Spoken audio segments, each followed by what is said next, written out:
mientras os sentáis, que vamos a empezar y vamos un poquito tarde, pero no pasa nada. Nos adaptamos. Recalculamos, como decía Antonio Mora el primer día. Bueno, seguimos hablando de Europa.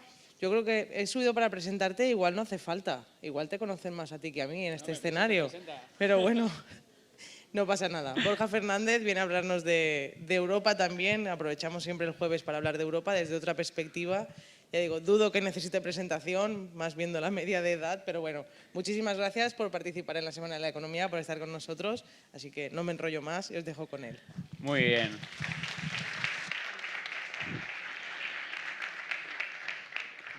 Bon día, Alcira. Me han dicho, di Alcira, no digas Alcira, que pareces muy madrileño. Bueno, yo soy de Asturias, vivo en Madrid y me hacía mucha ilusión venir a Alcira porque soy fan, seguidor absoluto de La Fúmiga, que está por aquí algún integrante, y me hacía tanto oírme hablar de la Fúmiga de Alcira y tal, pues oye, mira, ya estoy aquí, me hace una ilusión de la leche a nivel personal. Vamos a ver si se pone la presentación, que creo que Itachi no era parte. Pero bueno, ya os digo que vengo a hablar de la Unión Europea, vengo a hablar del que es el mayor y más exitoso proyecto político de la historia de la humanidad. Una locura, ¿vale? Ahí no se pone, no se pone. Bueno, mientras se pone, vamos a dar un aplauso a la Unión Europea, ¿cómo no? Un aplauso más fuerte. Unión Europea, Unión Europea. Va, genial. Si os han hecho bailar el Despacito a las 9:30 de la mañana, seguro que aplaudir a la Unión Europea también os lo puedo hacer. Bueno, decir, la Unión Europea, como decía, es el mayor proyecto político de la historia de la humanidad, también posiblemente el más exitoso. Lo que pasa que, como todo proyecto político tan complejo, también tiene, como veis en la imagen, sus grietas, sus problemas, sus retos, sus amenazas. Y hoy venimos a hablar un poco de eso, pero desde un punto también de vista optimista, porque veremos que de la misma manera que hay retos y que hay debilidades, también hay fortalezas y oportunidades. Bueno, el tema de... Voy a hacer una pregunta al aire. ¿Por qué surge la Unión Europea? ¿Alguien sabría decirme por qué surge la Unión Europea? ¿Así alguien? ¿Una mano levantada? Como consecuencia de la guerra, me dicen por aquí en primera fila. Bueno, pues efectivamente, la Unión Europea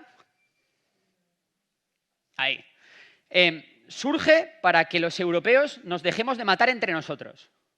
La historia de Europa es una historia de guerras, de batallas, de muerte, de destrucción, de guerras entre potencias, y hay un momento en el que la guerra se industrializa.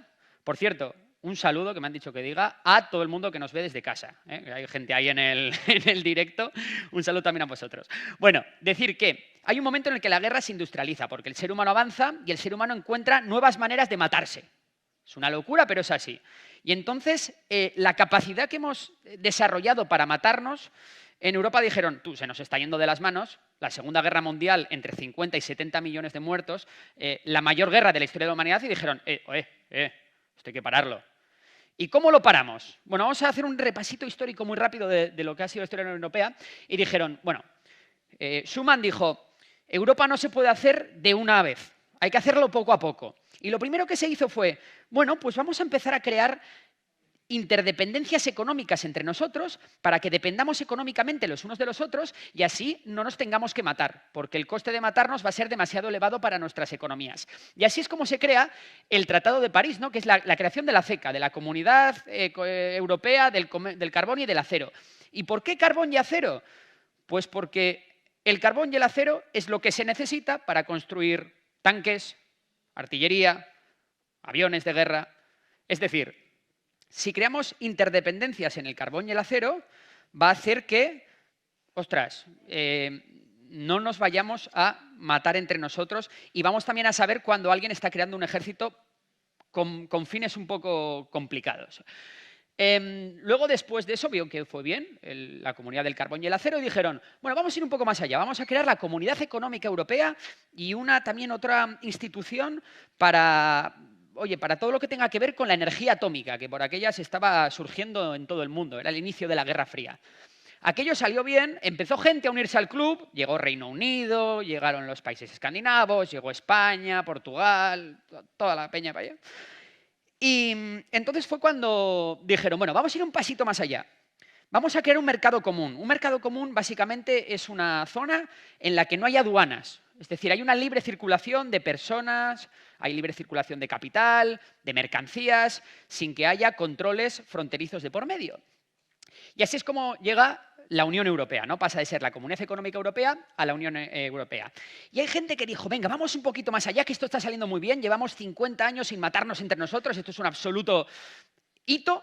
Venga, vamos a ir un poco más allá. Vamos a crear una moneda común para poder comerciar entre nosotros sin tener que estar sujetos a las fluctuaciones de nuestra moneda. Venga, va, creamos el euro y entra en los mercados financieros en el 99, a nuestras vidas llega en el año 2002. Algunos igual no lo habéis vivido o no os acordáis, pero aquel día fue una locura. El 1 de enero de 2002, si ibas no sé si sabía Mercadona, si ibas al Hipercor, era una locura. Y las abuelas, que yo no quiero esto, yo quiero pesetas, unas colas interminables, la gente sacando montones de monedas de 5 pesetas. Vaya lío esto. Bueno, pues así se crea el euro y se crea una unión monetaria. Todo el rato con el objetivo de ir poco a poco integrándonos, siendo cada vez uno, ¿vale? Integrándonos política y económicamente. Y así llegamos a la Unión Europea actual, compuesta por 27 países, ¿vale? Aquí los podéis ver, pues prácticamente toda Europa, menos Suiza, algún microestado, Reino Unido, Noruega, bueno. Pero hasta aquí las buenas noticias de cómo este gran proyecto político fue poco a poco integrándose y cómo los europeos nos dejamos de matar para ser todos hermanos, para ser socios comerciales. O sea, increíble. ¿Alguien sabe decirme qué puede ser este mapa? Llegan los problemas de la Unión Europea. ¿Alguien sabe? ¿Alguna idea? Es complicada, ¿eh? Esta es para nota. No, no es renta per cápita. PIB tampoco. Bueno, esto lo que quiere decir es los resultados del referéndum que hubo para la Constitución Europea. La Constitución Europea fue un proyecto que dijeron, buah, ya tenemos la unión económica, vámonos a ir hacia la unión política. Vamos a hacer una constitución común para todos los países europeos. Y muchos, mis padres, por ejemplo, fueron a votar y con estos resultados. En España salió que sí a la Constitución Europea. Sin embargo, los franceses y los holandeses dijeron, nosotros no queremos saber nada de la Constitución Europea. Y ese fue el primer gran revés de la Unión Europea, cuando empezó a fracasar o cuando obtuvo su primer fracaso político. Después vinieron muchos fracasos, uno de ellos el económico. 2008, la crisis de 2008, el rescate a Grecia, a Portugal, a Irlanda, a España.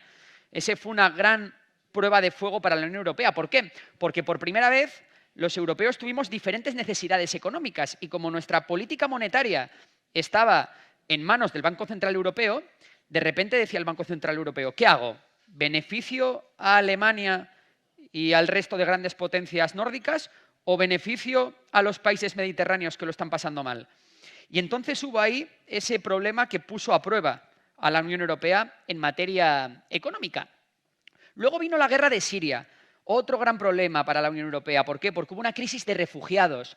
De repente, miles y miles de refugiados del conflicto de Siria, del conflicto de Libia, quisieron venir a Europa y también hubo países que pusieron su granito de arena solidariamente y hubo otros que no querían, ¿no? Con esas cuotas de cuántos inmigrantes acepto, tú tienes que aceptar tantos, yo los otros. Otra vez, un problema para la política europea. Y obviamente el Brexit. Por primera vez, un Estado miembro, en este caso una potencia nuclear, un Estado súper importante como Reino Unido, decide abandonar la Unión Europea. Muchos ahí vaticinaban el fin de la Unión.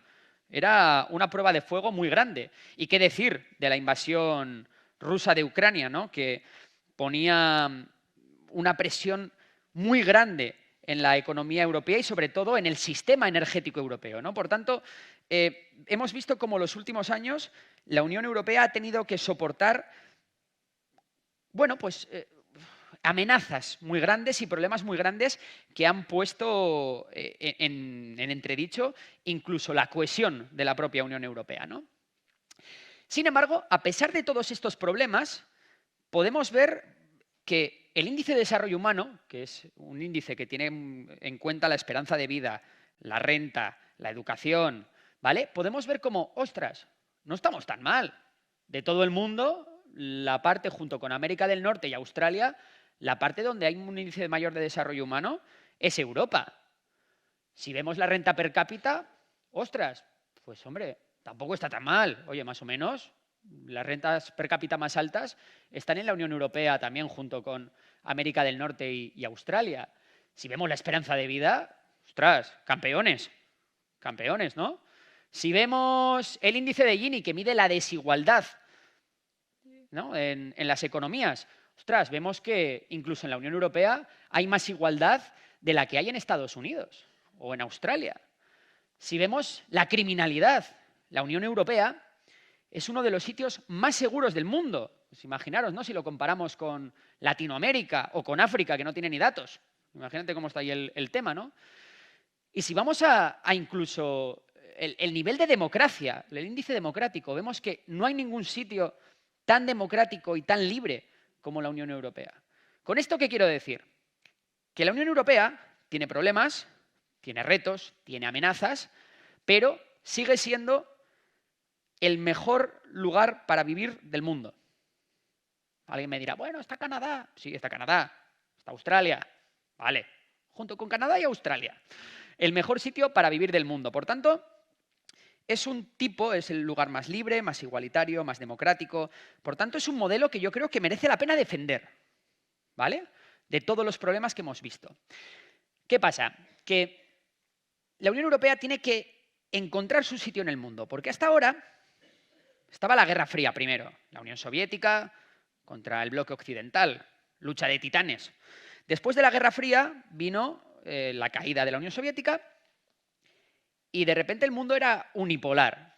Occidente dominaba. Pero empezaron a surgir grandes imperios, grandes economías. Llegó China, está llegando la India, África seguramente, la Unión Africana empiece a surgir, Rusia, que resurgió de sus cenizas después de la caída de la Unión Soviética. Entonces, Europa tiene que encontrar su sitio en el mundo, tiene que encontrar la manera de seguir siendo relevante, de estar ahí, ¿no?, de competir contra todos estos nuevos países emergentes. Pero tiene muchos retos. Tiene retos económicos. Esto lo vamos a ver ahora pormenorizado, pero problemas económicos, problemas en su seguridad y problemas con su estabilidad, tanto social como política. Empecemos por los problemas económicos. Falta de crecimiento. La economía de la Unión Europea se está estancando en los últimos años. No sé si lo veis muy bien, pero la Unión Europea sería la línea amarilla y, como veis, la línea verde, que es China, y la línea roja, que es Estados Unidos, están consistentemente por encima del crecimiento de la Unión Europea. ¿Qué es eso? Vale, no sé. Sí, me está despistando. Bueno, vamos con esto. Entonces, la Unión Europea tiene un problema de crecimiento, de competitividad, de encontrar su sitio en este nuevo mundo en el que hay más potencias. Europa tiene otro problema muy grande. El problema que tiene Europa también es que tiene economías muy endeudadas. Tiene economías cuya deuda está por encima del 100% de su PIB. ¿Esto qué quiere decir? Que somos muy poco resilientes, que si viene una crisis o cualquier problema, tenemos muy poca capacidad para endeudarnos y hacer frente a ese problema. Esto es algo que también, ostras, Europa va a tener que ponerse las pilas bastante, porque esto es un reto muy grande. Insisto, le pasa lo mismo a Japón, por ejemplo.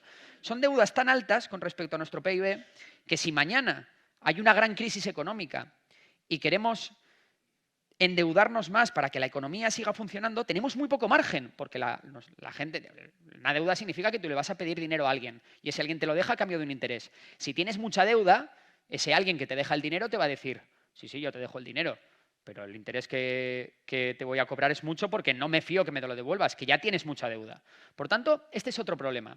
Problema de crecimiento de PIB y problema de endeudamiento. Y un problema enorme, que es el envejecimiento de la población. Europa fue la primera región en desarrollarse del mundo y eso hace que la transición demográfica vaya más avanzada que en cualquier lugar del mundo. Aquí podemos ver, mira, esto es 2 años después de que yo naciera, 1994.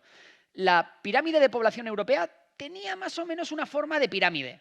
Más o menos, ¿no? Es ahí ya había empezado aquí la transición demográfica, pero si nos fijamos en la de 2024, ya vemos que no es una pirámide, es un rombo, claramente.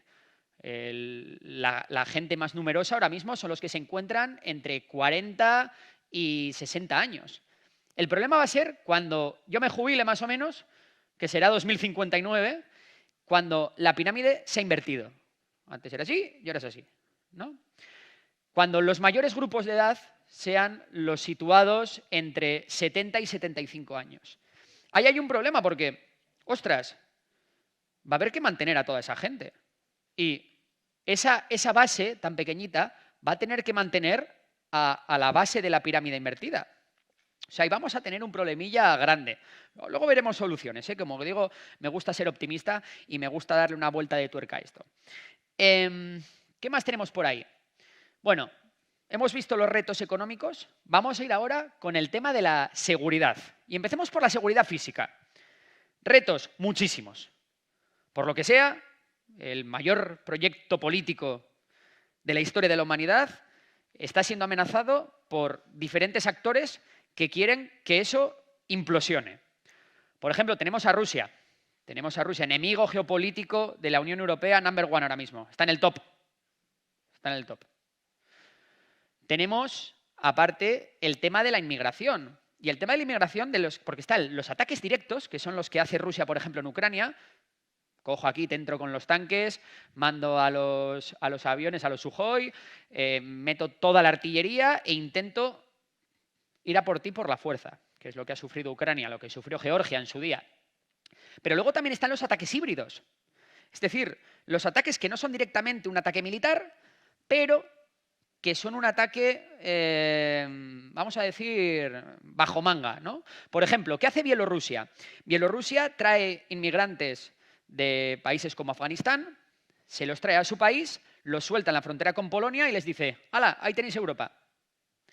Eso mismo, por ejemplo, hace Marruecos cuando se enfada con España. De repente dice, puertas abiertas, ¡hala! 8.000 inmigrantes a Ceuta. Se usa mucho este tipo de ataques híbridos como manera de presionar. También lo hace Turquía. Cada vez que necesita dinero, ¿qué hace Turquía? Pasen por aquí, a Europa. Y entonces Europa dice, oye, ciérrame esto. Y dice, vale, págame. ¿Vale? Turquía no lo hacen mal. ¿Qué más amenazas tenemos? Más amenazas híbridas. Por ejemplo, tenemos a los barcos rusos reventando los cables submarinos del mar Báltico. Tenemos el auge de la violencia política, de los extremismos ideológicos, ¿no? Que también pueden causar problemas sociales. Especialmente ahora tenemos el auge de la extrema derecha en algunos países. Tenemos, obviamente, las amenazas en el ámbito ciber, ¿no? de la ciberseguridad. Tenemos a países, estados y cibercriminales perpetrando ataques contra empresas, contra instituciones, contra personas físicas. Otra amenaza a la seguridad. Y, por supuesto, tenemos el terrorismo, especialmente el terrorismo islamista. Encarnado, por ejemplo, en el Estado Islámico, ¿no? A raíz de 2015, de la guerra de Siria, surge el Estado Islámico y surge un montón también de lobos solitarios que dicen actuar en nombre del Estado Islámico y atentan, ¿no? En diferentes ciudades europeas. Por tanto, otro reto muy importante, el de la seguridad física, pero también el de la seguridad comercial. Si os fijáis, Europa le compra sobre todo a China, todo tipo de cosas. ¿Cuál es el problema? Que China se ha hecho muy fuerte en sectores estratégicos. Por ejemplo, China tiene una gran parte del mercado mundial del litio vital para todas las baterías. China tiene prácticamente el monopolio en la fabricación de todo lo que tiene que ver con transición energética, de paneles solares, de baterías, está siendo muy fuerte ahora en vehículos eléctricos, procesamiento de tierras raras, un montón de cosas, ¿no? Entonces dependemos de lo que nosotros le compramos, porque mañana estos te cortan el grifo y ¿qué haces? ¿No? Lo mismo con Estados Unidos, que hasta ahora era nuestro aliado y ahora estamos viendo que igual nos sale Rana, nuestro aliado, pues también nosotros importamos mucha tecnología de Estados Unidos y eso hace que dependamos mucho de ellos. Y también dependemos de Estados Unidos para venderle, ¿no? Le vendemos muchas cosas a Estados Unidos. Entonces, si ahora, por ejemplo, Trump, arancelator, dice, os voy a subir los aranceles, ostras, échate a temblar, porque un porcentaje muy importante de tus exportaciones dependen de Estados Unidos. Por tanto, también tenemos aquí problemas en la seguridad comercial de que dependemos mucho de otras potencias que potencialmente no son muy amigas nuestras. Y eso es otro reto que tiene que lidiar, con el que tiene que lidiar la Unión Europea, ¿no? Aquí lo decía, mira, me he adelantado, pero aquí podéis ver, ¿no? La industria de los paneles solares. Lo rojo es China, ¿vale? Por si no lo veis. Ya podéis ver, ¿no? En las diferentes etapas de la construcción de un panel solar, de la producción, vemos como China domina incluso por encima del 90% en algunas de esas etapas, ¿no? Lo mismo pasa con las baterías. Decía antes, mira, aquí tenemos CATL, BYD, más o menos un 60% del mercado de las baterías depende de China. Aquí podemos ver lo que hablaba de las tierras raras. Las tierras raras son unos metales que son vitales para la producción de todos los dispositivos electrónicos, smartphones, vehículos, sistemas de defensa. Y como veis, las tierras raras, la producción depende de China y un poquito de Estados Unidos. Y, sin embargo, el procesamiento depende entero de China, ¿no? Estamos completamente cogidos por donde os imagináis, ¿no? Pero cosas también como la construcción de barcos. ¿Qué hay más importante para el comercio internacional que los grandes barcos mercantes o los petroleros? Pues también ahí China se está haciendo fundamental, mientras que la producción de barcos en Europa, por ejemplo, es prácticamente significativa, o sea, no es significativa. No me gusta la palabra significativa porque la usa mucho ChatGPT. Entonces, siempre que dices significativo parece que lo has sacado de ChatGPT, ¿verdad? Yo cuando algún guionista que me pasa una cosa digo, oye, cabrón, esto es mucho significativo en la misma frase, ¿no? No sé, una reflexión para cuando hagáis trabajos para el colegio o lo que sea. Bueno, decir que luego también tenemos el problema de la seguridad energética. ¿Por qué tenemos un problema de la seguridad energética? Porque el motor de toda economía es su energía, ¿vale? Sin energía, tus economías no van a funcionar, porque cuanto mayor sea la economía, más energía va a demandar esa economía. Y de algún sitio la tienes que sacar, ¿vale? Hasta ahora, ¿qué era el no va más de la energía? El petróleo y el gas. ¿Y qué no hay en la Unión Europea? Ni petróleo ni gas. Tenemos un problema. Dependemos de un montón de países, vamos a decir, de dudosa moral. Es una pena, ¿no?, tener que depender de países donde los derechos humanos brillan por su ausencia, de Arabia Saudí, de Emiratos Árabes Unidos, de Irán. Es como, Dios, ¿de verdad tenemos que depender de esta gente? Bueno, lo bueno es que, luego hablaremos de eso, ¿no?, de las soluciones, pero lo bueno es que Europa tiene ahora la transición energética como una de sus grandes oportunidades de su historia, para dejar de depender de todos estos países y ser autosuficiente. El problema es que, como hemos visto antes, toda la parte de la transición energética depende de China. No sé si nos vamos de Guatemala a Guatepeor. Ostras, ojo esto, ¿eh? Pero bueno, luego lo veremos esto. Y luego tenemos los problemas de inestabilidad social. ¿Os acordáis de los chalecos amarillos, ¿no?, en París?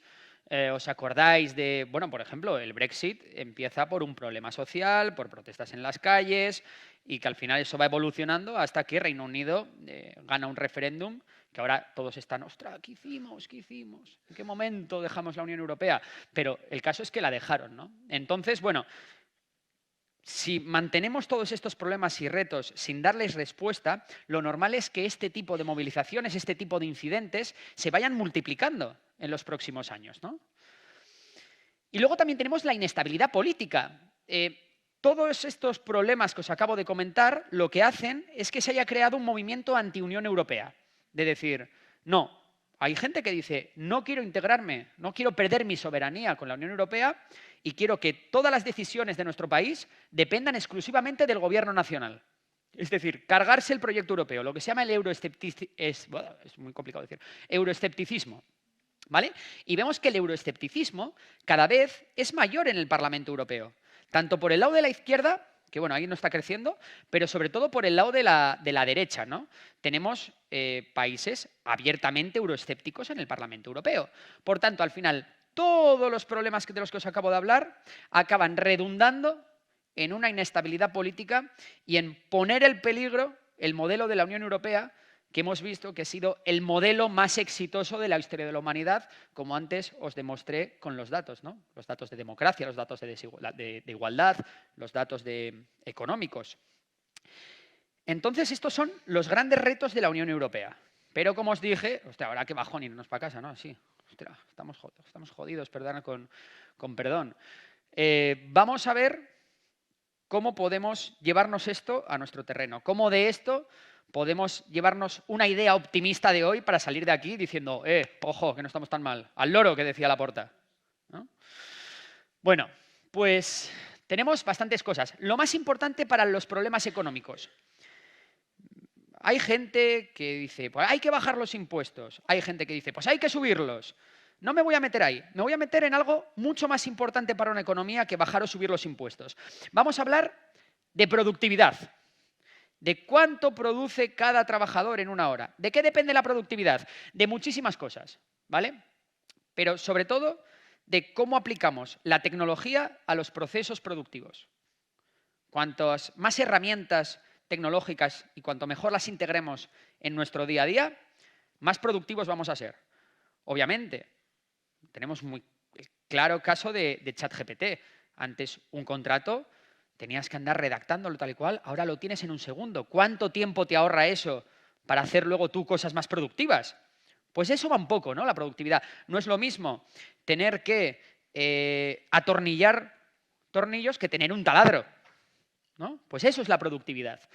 Y también se está hablando mucho, ¿no? Aquí veis el meme de que Estados Unidos crea la IA, China tiene a DeepSeek y Europa tiene lo de los tapones y las botellas. A mí me encanta, que no se me entienda mal, yo adoro tener el tapón pegado a la botella, que hay gente que dice, si no puedo beber, a ver, si no puedes beber porque se te cae el agua por culpa del tapón en la botella, igual el problema eres tú. Pero, bueno, el caso es que a veces Europa se dice eso de que Estados Unidos innova, China copia y Europa regula. Igual se nos está yendo un poco de las manos el tema de la burocracia y el tema de la regulación. Creo que por ahí se puede crear un marco más atractivo, ¿no? Para las empresas, para los investigadores, para que puedan hacer su trabajo de forma más eficiente. ¿Cómo se mejora la productividad también? Con inversión pública eficiente. Y ostras, tenemos aquí un ejemplo de la leche. En Alsira.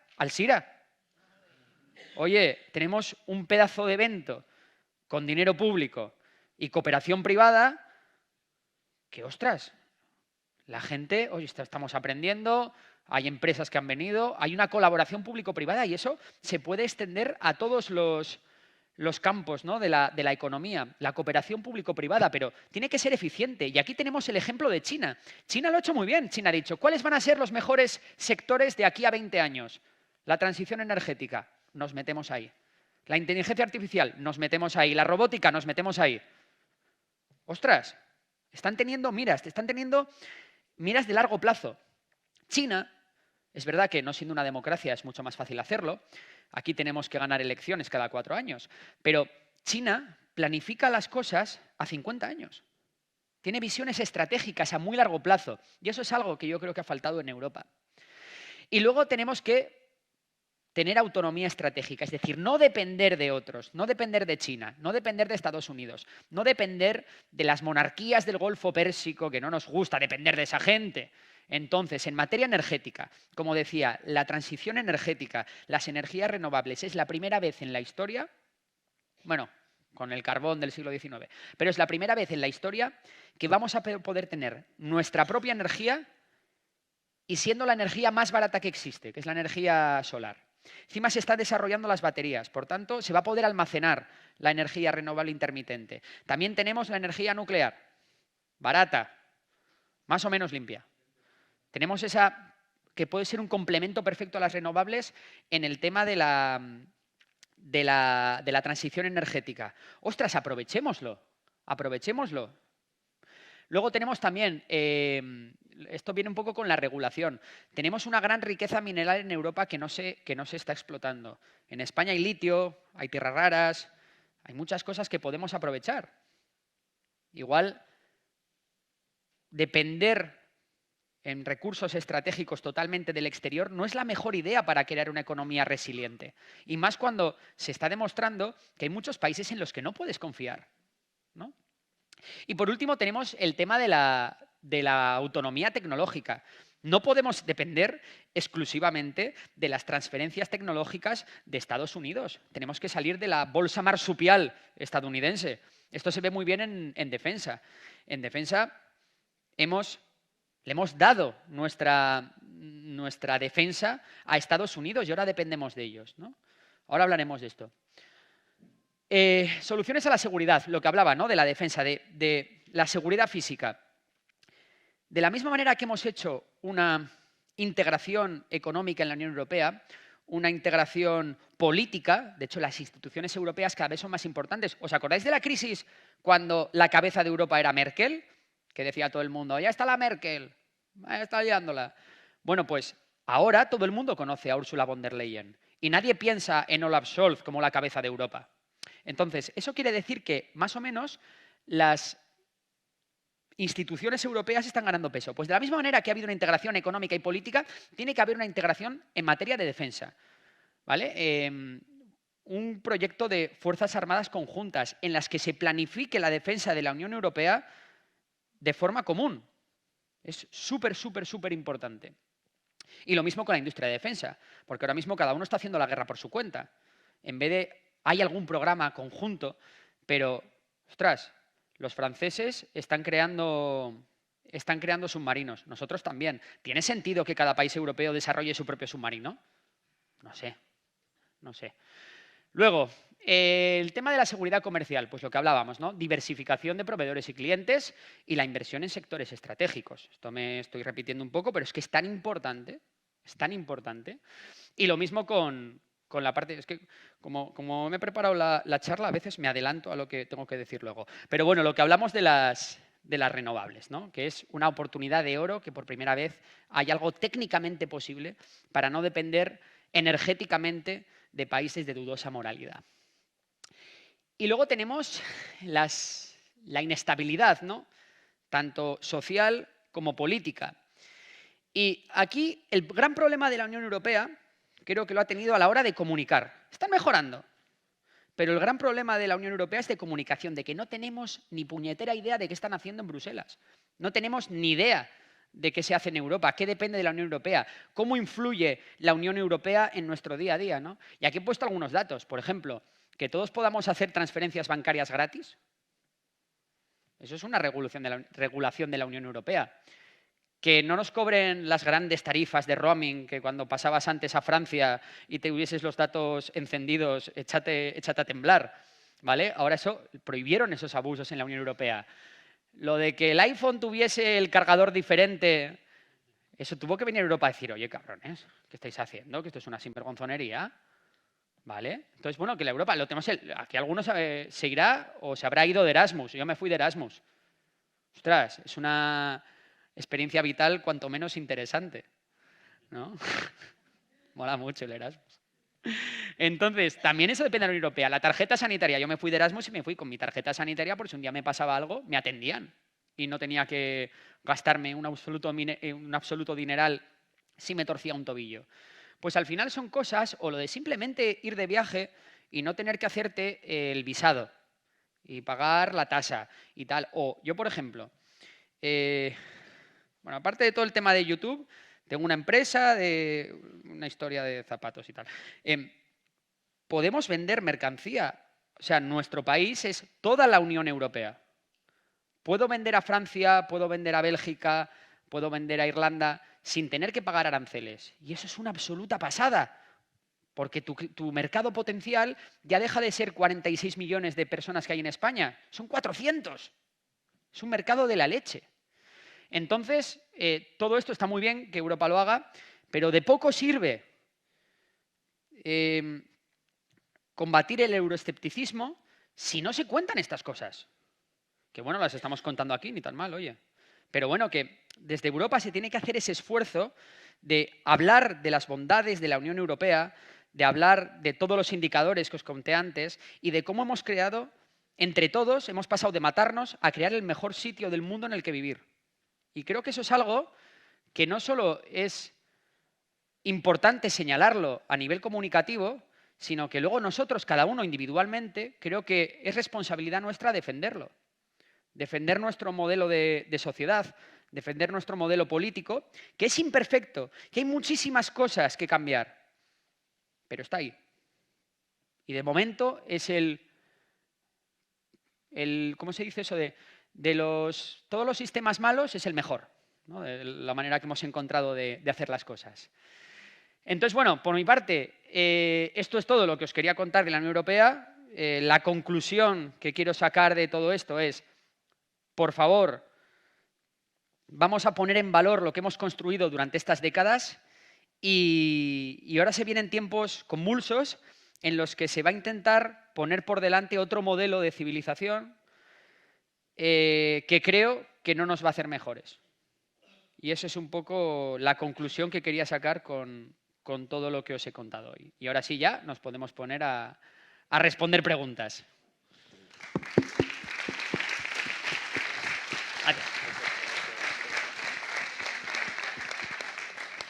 Muchas gracias a todos. Si no pregunta nadie, me pongo a hablar de tierras raras en un momento, no os preocupéis. ¿Alguna duda? Unión Europea. Esto es que me he explicado muy bien, ¿eh? Vale.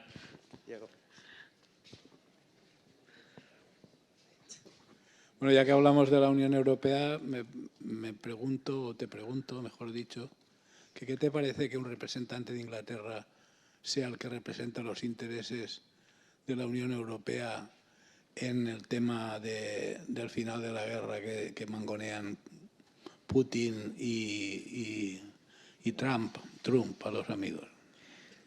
Bueno, en primer lugar, no tengo tan claro que la voz de la Unión Europea sea Starmer, sea el primer ministro británico. Creo que, bueno, de hecho, las últimas 2 cumbres que ha habido de emergencia ahora por parte de la Unión Europea las ha convocado Macron. Pero, en cualquier caso, Reino Unido, dentro de este conflicto de Ucrania, es ahora mismo otro elemento más de la Unión Europea, ¿no? Pero sí, estoy de acuerdo en que en este caso la Unión Europea, tiene que ir toda una, tiene que estar unida, cohesionada, que tenemos algún estado díscolo, como puede ser Hungría o como puede ser Eslovaquia. Pero estoy de acuerdo en que, como se ha venido haciendo un poco desde el principio de la guerra, la Unión Europea tiene que estar cohesionada y tiene que tener una voz única. Y creo que esa voz única no tiene que venir de ningún presidente concreto de un país, sino que tiene que venir fundamentalmente de las propias instituciones europeas, en este caso de la Comisión, que viene a ser como el poder ejecutivo de la Unión Europea. Decir que, por cierto, a mí me sorprendió mucho cuando hubo el 24 de febrero de 2022, que hubo la invasión rusa, me sorprendió mucho la flexibilidad y la rapidez con la que respondió la Unión Europea. Yo pensaba que iba a costar mucho más acordar el paquete de sanciones, acordar la ayuda militar, y sin embargo lo hicieron en muy pocos días, cosa que me pareció interesante porque nunca la Unión Europea se había mostrado tan eficiente a la hora de coordinar un proyecto tan grande. Ahora el problema de ahora no es tanto la Unión Europea yo creo que tiene que ser firme con su posición de respetar la decisión de Ucrania, sea cual sea luchar o sea llegar a un acuerdo de paz, y creo que Europa tiene que favorecer eso. El problema ahora no está tanto en la Unión Europea, el problema ahora está en la actitud estadounidense, ¿no? que puede echar por tierra el trabajo que se ha hecho durante estos 3 años. ¿Sí? Hola, buenos días. Bueno, en primer lugar, agradecerte el nivel de ponencia y de oratoria que has tenido. Muchas gracias. Nos has tenido enganchados. Bueno, yo soy Rafael Fuentes, soy abogado, me dedico al sector legal y estoy plenamente agradecido a las instituciones europeas, ya sea a la Comisión Europea o al Tribunal de Justicia de la Unión Europea. Antes, nuestra referencia a nivel judicial era el Tribunal Supremo, hoy en día ya no es así, es el TJUE. También le estoy agradecido al Erasmus, por cierto. Y la pregunta, y que además puede que propicie el auge de la extrema derecha, es cómo conjugar el poder de las instituciones europeas, como puede ser las decisiones, en este caso el TJUE, de un Tribunal de Justicia de la Unión Europea, cómo conjugarla con la autonomía propia de los Estados, que también se quiere preservar, para conjugar tanto la Unión Europea de manera efectiva con lo que pretenden todavía los Estados, que es mantener su propia autonomía. Sí, claro.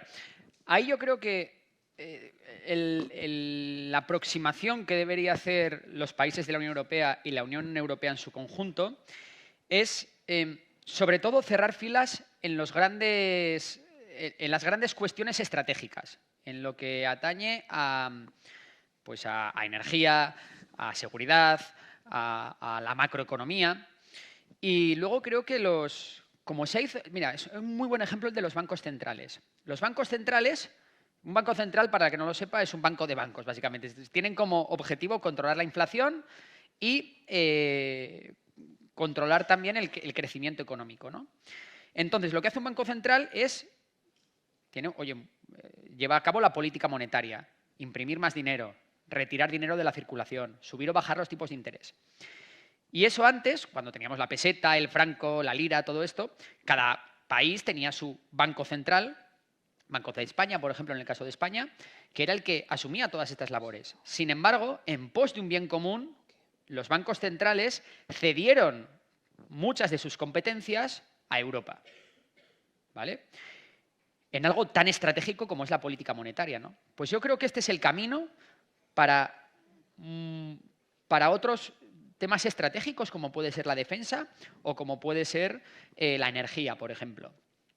¿Qué pasa? Que efectivamente hay países que por lo que sea quieren mantener sus cuotas de poder en algunas cosas, y también porque todos los políticos al final o muchos políticos tienden a no querer soltar poder, ¿no? Quieren tener la mayor responsabilidad posible en sus manos. Pero yo creo que es a lo que deberíamos tender, a una mayor integración en todos los sentidos, manteniendo efectivamente, ¿no? En manos de los países o de las regiones o incluso de los ayuntamientos los temas más locales que afectan personalmente a un territorio concreto, ¿no? Y para mí tiene mucho, pues todo el mundo entiende muy bien para qué es necesario un ayuntamiento. Hombre, pues para la recogida de basuras. No van a decidir desde Bruselas la recogida de basuras de Alzira, ¿no? Pues esto es un poco extendible a todo lo demás. Creo que los grandes pilares estratégicos tienen que ser regidos o planificados a muy largo plazo desde Europa, y luego las cosas más locales se tienen que llevar por parte de los países. Pero claro, ahí está el punto de los países tienen que también hacer un ejercicio de vamos a soltar nuestra cuota de poder en pos del bien común europeo. Que luego, aparte, haciendo la guerra cada uno por su cuenta, es muy complicado competir en este mundo. O sea, ¿cómo va a competir España con China? Es muy complicado, es muy complicado.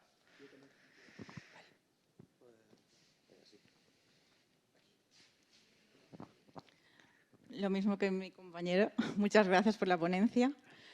Quería comentar una cosa porque ayer por la tarde también estuvimos hablando un poco de la Unión Europea.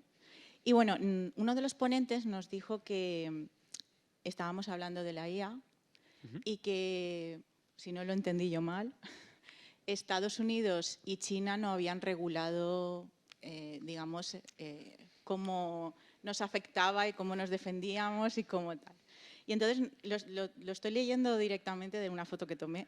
Dice, ¿sí? Implementación de la IA responsable, ética y legal, que ha sido desarrollada por Europa. No sé si tú conoces esto y, bueno, supongo que sí. Sí lo conozco y estaba intentando buscar la diapositiva. Mira, aquí hablaba de esto, ¿no? La del tapón. Sí, o sea, el tema es que muchas veces lo que hablaba del exceso de regulación y de burocracia, ¿no? A veces lo que hacemos es pegarnos un tiro al pie por querer regular demasiado rápido todas las casuísticas de algo que tiene que estar en desarrollo. Y el mayor ejemplo lo tenemos, ¿no? ¿En qué empresa europea es referente en el mundo de la inteligencia artificial? Ninguna. Mistral, una francesa, bueno, está ahí, pero todas las grandes empresas de inteligencia artificial ahora mismo son estadounidenses o chinas en su defecto. Hay que entender el porqué. Es que se ha creado un marco mucho más favorable en otros países en el que se ha podido desarrollar esta industria, ¿no? Y de hecho en China han contado con financiación pública. Sin embargo, aquí no hemos sabido dar con la tecla de crear esa industria y encima de no saber dar con la tecla le hemos puesto palos a la rueda. Entonces, en sectores estratégicos tan importantes, el Estado o las instituciones europeas no pueden ser un impedimento, tienen que ser un facilitador. Y creo que yo he hablado de esto con expertos en IA y todos me han transmitido lo mismo. No tiene ningún sentido la legislación europea en materia de IA por una cosa, porque es algo que es tan incipiente y está en tan constante evolución que es como ponerle puertas al campo, que ahora mismo no tiene mucho sentido una legislación de esa envergadura cuando no se sabe muy bien por dónde van a ir ni cuáles van a ser sus retos de aquí a 5 años. Sí. Hola, buenos días. A ver, una reflexión porque me choca bastante, sobre todo con los planteamientos de la gente joven. Por ejemplo, en el tema del cambio climático. Oímos por todas partes, es que hay que prepararnos más contra el cambio climático. Pero no se trata de, que es como funciona la sanidad, de ponerle partes a las causas, sino ir al origen, ¿qué provoca el cambio climático? Entonces, eso es fundamental. Es quitarnos las orejeras de ahí, enfocarnos en el cambio climático. Y lo que estás comentando ahora también me choca, hablando de defensa. La defensa, si tú hablas de defensa, implica un ataque. Cuanto más nos armemos para defendernos, van a hacer que las guerras vengan de algún sitio, porque las armas se oxidan y caducan. Por ejemplo, hay países donde la policía no lleva armas y han visto que hay mucha menos violencia y está justo lo contrario. Estados Unidos está armada hasta los dientes y a ver lo que pasa en los colegios y todo. Entonces, que no cale solo esa opción de defendernos, de poner dinero en defensa. El otro día, un satélite para defensa. Dios mío, no. Vale, muchas gracias. Vale, primero hay que diferenciar seguridad ciudadana de defensa. Una cosa es dotar a la policía de armas y otra cosa es dotarnos de medios militares para defendernos de actores internacionales, ¿no? ¿Por qué es importante el gasto en defensa? Realmente el gasto en defensa evita guerras, no las crea, paradójicamente. ¿Por qué? Por un concepto muy sencillo, que es la disuasión. Esto se ve muy bien con las armas nucleares. Va frase polémica, la he dicho mucho, pero sigue siendo polémica. Las armas nucleares es la mayor contribución del ser humano a la paz. ¿Por qué? Si os fijáis, desde que hay armas nucleares no ha vuelto a haber una guerra entre potencias. Desde el año 45. ¿Por qué? Porque con las armas nucleares la destrucción mutua de las potencias nucleares está asegurada. Entonces, si entran en guerra, nadie va a salir ganando. Desaparecen los incentivos a entrar en guerra. Antes del armamento nuclear, las potencias entre ellas entraban en guerra porque tenían un incentivo. Creían que iban a salir del conflicto mejor de lo que habían entrado. Sin embargo, con la aparición de las armas nucleares se sabe que eso no va a ser así. De hecho, si os fijáis, desde entonces, el mayor periodo de la historia de la humanidad sin guerras entre potencias, que ya han pasado 80 años, las únicas guerras que ha habido han sido o conflictos civiles o conflictos en los que una potencia nuclear tiene una guerra con un país que no lo es. Sin embargo, nunca ha habido una guerra entre Pakistán y la India, desde entonces, entre las potencias europeas y Rusia, entre Rusia y Estados Unidos. Sí que ha habido guerras proxy, en las que Estados Unidos apoya a un bando y la Unión Soviética apoya a otro, por ejemplo, ¿no? Pero, y eso nos habla muy bien de la disuasión. ¿Por qué Marruecos, por ejemplo, nunca se ha puesto en serio a intentar conquistar Ceuta y Melilla? Pues porque obviamente está disuadida a intentarlo, porque sabe que el coste de hacer eso es demasiado grande como para poder permitírselo. Entonces, ahí mi punto de vista es que la inversión en defensa evita, o sea, lo de la frase típica de si quieres paz, prepárate para la guerra, pues es un poco eso. Voy a quitarle incentivos a mi vecino de que me ataque armándome, porque cuanto más me arme, más coste va a tener para la otra parte el atacarme. Entonces creo que va un poco por ahí. Respecto a la seguridad ciudadana, ahí te lo puedo comprar perfectamente. En Estados Unidos hay más crímenes y tal porque hay más armas y porque son muy accesibles.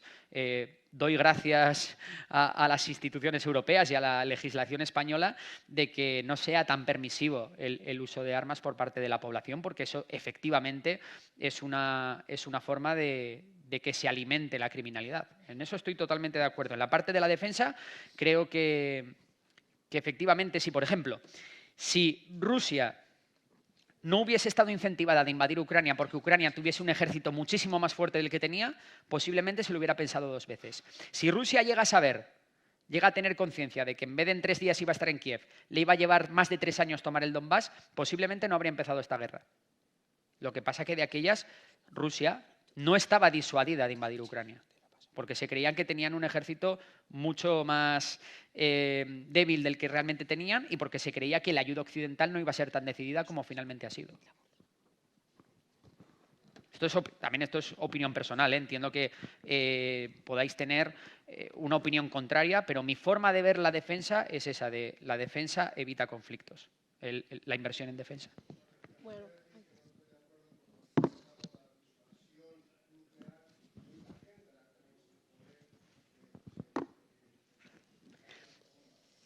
Obviamente hay un riesgo mínimo de que alguien pueda apretar el botón, ¿no? Un loco pueda apretar el botón. Bueno, Vale. ahora podréis hablar si queréis. Sí, debatimos. Vamos a dar Estoy encantado de ya... debatir, si esto me encanta. Muchas gracias, Borja. Gracias a los que están desde casa también, que hoy han sido bastantes a lo largo de toda la mañana. Le vamos a hacer entrega de una regaña típica Hombre, nuestra. espectacular. Como es típico. Ya la habrás probado esta mañana desayunando. Eso es. Él tiene un canal de YouTube, no me ha dicho nada de qué, pero lo voy a decir para que lo sigáis porque yo lo sigo bueno. y es muy interesante. Memoria de pez.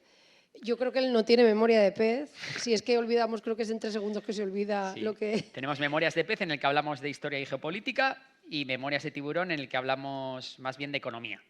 Entonces, Pues nada, bueno, ahí os estamos. recomiendo que si os ha resultado interesante seguirle porque aprendemos un montón.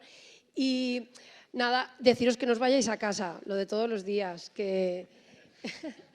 Bueno, A la gente que está en casa, regañinas de Alcira, por favor, espectaculares. y memoria de idea, claro, cómo no. Y memoria de Para que idea también. Para que sepa bien lo que hacemos y lo cuente por ahí. Ya hemos hablado también del proyecto en la charla, así que Sí.